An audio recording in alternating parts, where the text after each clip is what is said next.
Well, hello there, stranger, and welcome to this video. My name is Natalie, and I love cutting corners.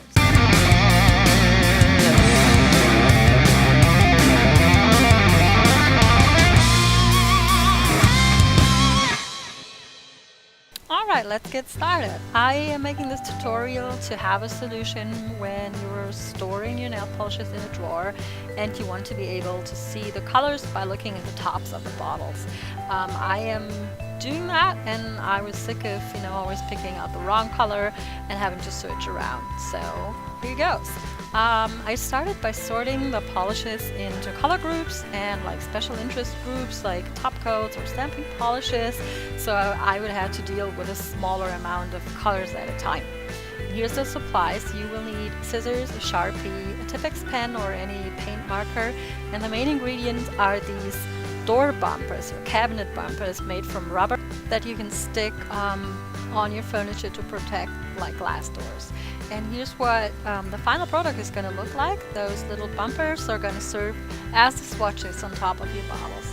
First thing I did is I cut out the amount of bumpers I would need for each color group. In this case I'm cutting out 6 because I'm going to have 6 pastel nail polish I'm going to be painting on first.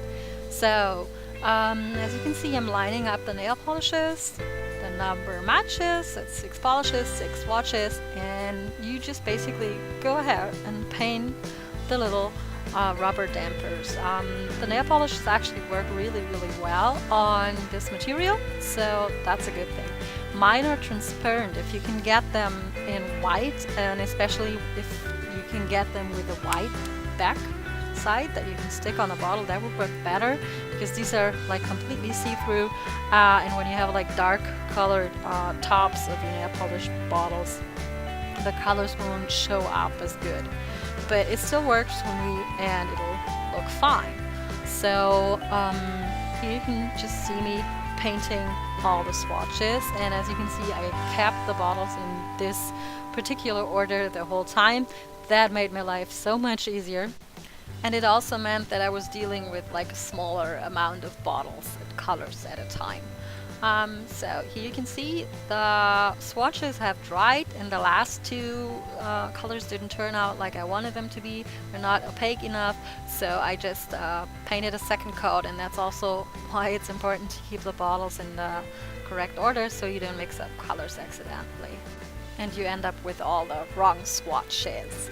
Another thing I learned during this process was that it would be probably a better idea to protect your actual workspace. I'm working on my dining room table here, so I should have put down some paper towels. And another thing I learned is you should definitely wear gloves. So don't be stupid like me, or else you will have to spend like 15 minutes cleaning your hands with acetone. No fun! Here's one more tip for you. If you have bottles from manufacturers like Essie, for example, that stick the color names on top of the bottles, and you want to keep those numbers or names, you can just peel them off and stick them on the sides of the bottles like I did.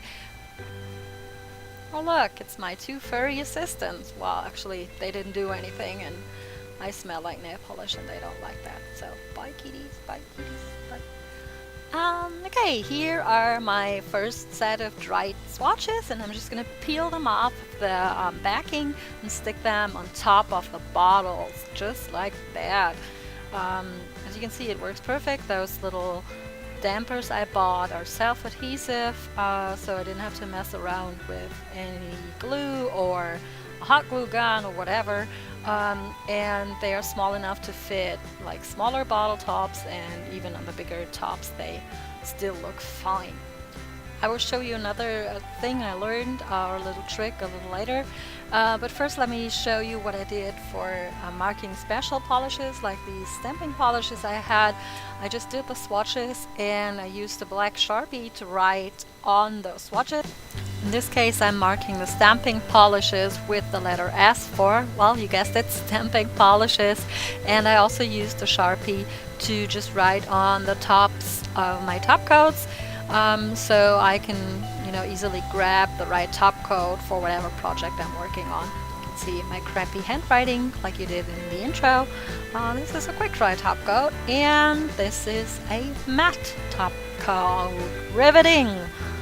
Oh, I hope I'm done soon. Am I done soon? Okay, matte top coat. There you go. Okay. For the black and dark polishes that I wanted to rock, I used my Tipex pen. You can just use any paint marker you have at home.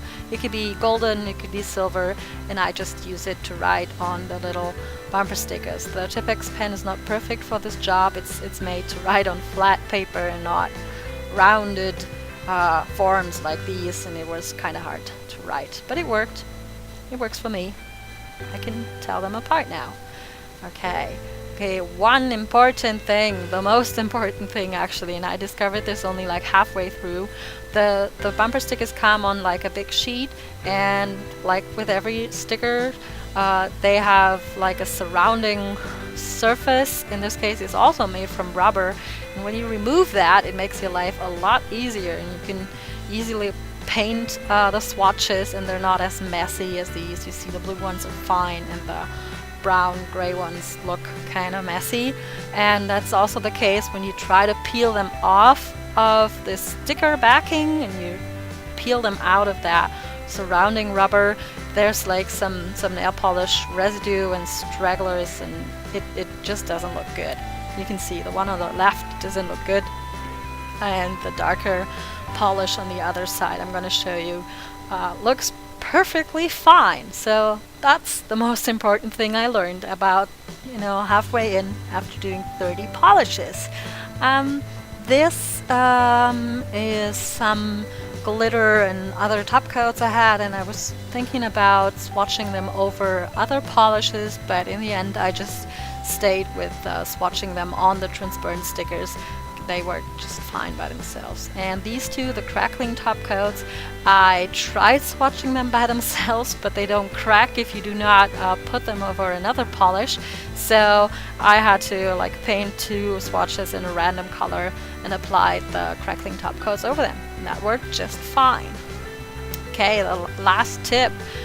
Stamping polishes and some other polishes too are like pretty delicate or brittle when they're dried, so I applied a quick dry top coat just to protect those when you grab them out of the drawer, so they don't, move all over the place, like you would do when you're doing your manicure actually. Okay, here's the aftermath on my dining room table. Like I said, a lot of nail polish on there now, still have to remove it, but here you go. That's the final product now, and I think the work that I put into this was pretty much worth it. It took me about 2 hours to do all the, and my drawer looks so much more organized now. I don't have to look through all the colors if I'm looking for one particular red shade, for example, and the time I spent was definitely worth it. Here's a list of the supplies. Like I said in the beginning, this is the complete list now with everything you will need, including protection for yourself and your workspace. And here's the tips that I gave you throughout this tutorial, so you can just see them all at a glance. And I hope you enjoyed my tutorial, and I would like to see you here again.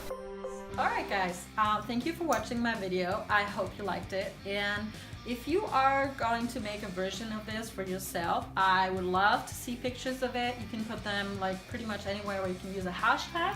You can use the hashtag I love cutting corners, either with the heart emoji or without it. I'm going to put all of the hashtags in the description below, as well as the link to the product I've been using for this tutorial. And if you like this video, I would very much appreciate it if you subscribe to my channel. I have a few more DIY cutting corners ideas lined up for you, so stay tuned. I would love to see you here again, and thanks again for watching. Bye!